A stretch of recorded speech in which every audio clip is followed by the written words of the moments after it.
Namanya dikenal oleh jutaan umat Islam di Indonesia. Dari ceramah-ceramah tentang kekuatan sedekah hingga aplikasi keuangan syariah yang ia bangun. Tapi, di balik popularitas itu, ada juga kontroversi yang tak sedikit. Siapa sebenarnya Ustadz Yusuf Mansur?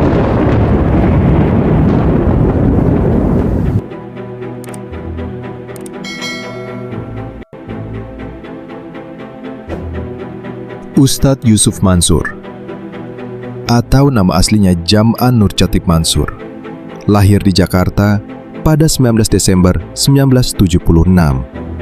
Ia dikenal sebagai pendakwah yang menggabungkan nilai-nilai Islam dengan motivasi dan bisnis. Boleh. Ada punya mobil, motor? Motor ada. Oke. Ada BPKB-nya? Ada. Oke. Sebentar. Motor itu kalau dijual berapa harganya? Kurang lebih 10. Oke. Kalau 500.000 tadi jadi 5 juta. Tapi kalau 10 juta tuh motor diuangin jadi 100. Pilih yang 500, pilih motor. Pilih motor. Oke, sip. Kita terima motornya bukan yang 500.000-nya. Makasih ya. Namanya melejit lewat ceramah bertema sedekah yang dia sebut sebagai kunci keluar dari segala kesulitan. Dalam dakwahnya, sedekah bukan sekedar ibadah, tapi solusi dari utang, penyakit, bahkan kegagalan hidup. Naluri manusia nih, sedekahnya yang ini nih. Kita belajar sedikit ya sebelum saya akhiri. Kalau sedekahnya 20.000, sementara duitnya ada 620, jadi berapa duitnya? Kalau pakai teori dikali 10 kali lipat. Jadi berapa, Pak? Bapak punya 620, sedekahnya 20. Jadi berapa? 620. Iya, 620. Bapak sedekah 20. Duitnya jadi berapa ya? 20. Berapa? 800.000. Paham gak nih? 20 dikali 10, 200. Tambah saldo 600. Jadi 800. 800. Tapi, tidak semua langkahnya berjalan mulus. Beberapa program patungan usaha, investasi hotel, hingga sedekah bisnis mendapat kritik karena tidak transparan. Mas, intinya apa? Anda mewakili kerugian apa? Kerugian yang kita pertamanya kan kita bedah dulu nih Bang. Ya kita Langsung to the point aja, apa? Ya. Kerugian klienmu apa? Kerugian material maupun imaterial. Materialnya dulu. Materialnya tuh bermacam-macam karena Ya. ada 12 atau 13. Ya coba poinnya aja, kan di Google tadi itu saya lihat ada uang keluar. Ada Apa? Uang apa?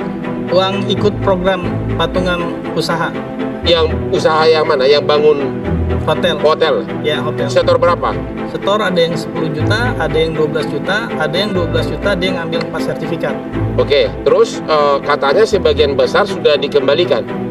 Ini dia bukti-buktinya. Oke, tadi Pak Ustadz tadi mengatakan sudah pada dikembalikan. Apa klienmu belum dikembali uangnya? Dari sebagian besar belum. Dari sebagian besar yang kita ajukan belum. Ya. Dan Yang besar sebagian yang besar ini, Bang. nah, Kalau yang total mah ini bukti. Ya. Ustadz sendiri kan bilang, jadi ada yang 5% yang belum istilahnya dikembalikan. Ya, Oke, kalau yang kita wakilkan kita itu belum semua. Selain berdakwah, Ustadz Yusuf juga mendirikan pesantren tahfiz Al-Quran bernama Darul Quran dan platform digital bernama Paytrend.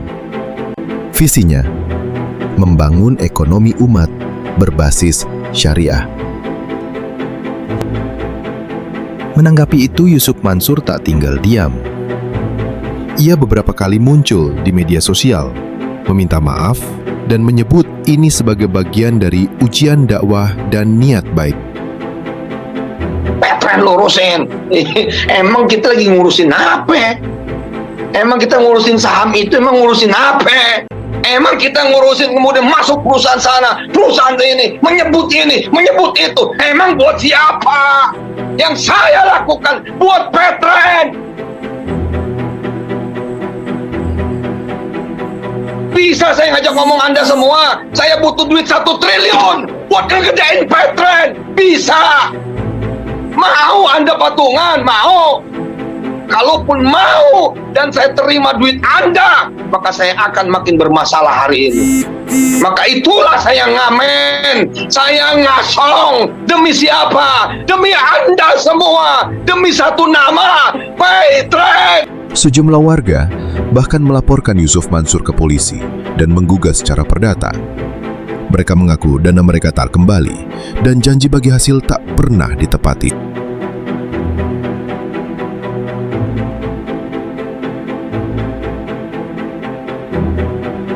Ustadz Yusuf Mansur adalah gambaran nyata dari tantangan menjadi publik figur di dunia dakwah.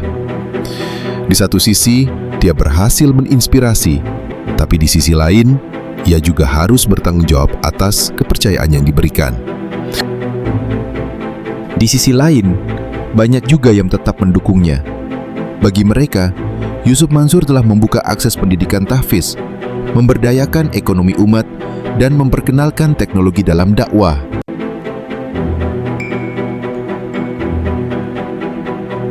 Apa pendapat kamu tentang Ustaz Yusuf Mansur? Tulis di kolom komentar. Jangan lupa like, share, dan subscribe.